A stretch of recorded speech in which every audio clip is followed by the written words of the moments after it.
Next question देखते हैं बेटा हम लोग। किसका है? ये एपी का है। एपी का मतलब क्या होता है? Arithmetic progression. ठीक है, मतलब अपन किसके बारे में देखेंगे? ये जो समांतर श्रेणी है इसके क्वेश्चन देखते हैं बेटा। समांतर श्रेणी में क्या दिया तुम्हारे पास? एक एपी दिया है ना? एक एपी दिया है बेटा। कितना है इसके पास? 4, 10, 16, 22 और ऐसे है कि अगले दो पद ज्ञात करना है। कितने पद ज्ञात करना है आप लोग को? नेक्स्ट 2 टर्म्स ज्ञात करना है। ठीक है, तो यहां पर हल करिएगा। तो सबसे पहले देखिए, अगर आप देखेंगे तो यहां पर ए बराबर कितना है तुम्हारे पास? बोलो। ए बराबर 4। ए बराबर बोलते प्रारंभिक पहला पद होता है। ठीक है, अब हमको डी निकालना है। क्या निकालना है मेरा? चलो डी निकालना है। तो डी कौन सा होता है आपका? ये इसको A1 मान लो, इसको क्या मान लोगे आप लोग? A2। ठीक है, तो आप क्या करोगे? A2 माइनस A1 करते, मैंने आप लोग को ऐसा सिखाया था। ठीक है, तो बताओ बेटा, तो डी बराबर क्या हो जाएगा हमारे पास? A2 का मान कितना है तुम्हारे पास? 10। ठीक है, और माइनस A1 का मान कितना है तुम्हारे पास? 4। तो तुम्हारे पास डी बराबर कितना हो गया तुम्हारे पास? 6।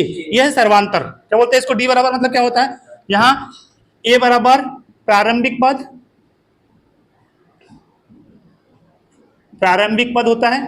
ठीक है, और यहाँ डी बराबर क्या होता है? सर्वांतर। क्या होता है ना? चलो सर्वांतर मतलब उनके बीच का अंतर, सर्वांतर। ठीक है, तो यहाँ पर हमारे पास ए बराबर कितना आ गया है? ए बराबर 4, डी बराबर कितना है बेटा? 6। तो हमको क्या करना है कि अंतिम दो पद करना है। तो हम देख लीजिएगा इनके बीच का अंतर कितना दिख रहा है आप लोग को? यहाँ पर 6। इनके बीच का अंतर कितना दिखा रहा है? 6। इनके बीच का 6। तो हमको अगला पद कौन सा लेना है बेटा? फिर 6 जोड़ के कितना हो जाएगा? 28। और उसके बाद फिर 6 जोड़ेंगे तो कितना आ जाएगा? 34। ठीक है, तो हमको दो ही पद बताना था। ठीक है, तो आप क्या बोलोगे? पहला अगला दो पद बताना है तो क्या बोलोगे? पहला वाला एक 28 हो जाएगा, है ना?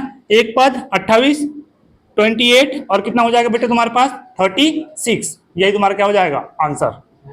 ऐसा नहीं होगा है? ऐसा नहीं है मतलब अरे ये पद तो ऐसे ही चल रहा है ना, नहीं समझ आया तुम लोग को? ये देखो एक पद कौन सा हो जाएगा तुम्हारा? अरे इसमें फॉर्मूला है a plus b a plus 2b वाला फॉर्मूला है। कौन सा वाला? a plus b।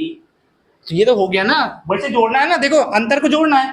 मान के चलो इसको, देखो इधर देखो, इसको मैंने मान लिया हूँ A3 है, इसको मैंने मान लिया हूँ A4 है। ठीक है, तो A4 में अपन किस जोड़ेंगे? A5 को जोड़ेंगे।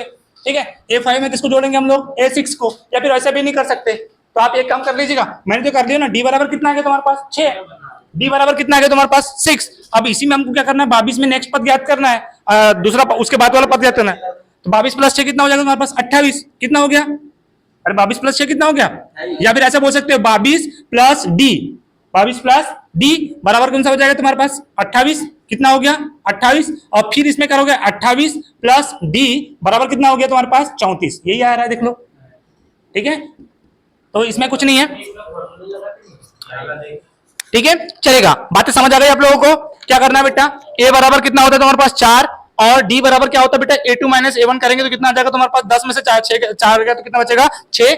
और 22 में अगर डी जोड़ेंगे तो इसका अंतर जोड़ देते हैं तो कितना आ जाएगा? 28। और इस 28 में फिर इसका डी जोड़ेंगे, अंतर जोड़ेंगे तो कितना आ जाएगा? 34। यही तुम्हारा क्या हो जाता है? राइट आंसर हो जाता है। ठीक है, चलिए।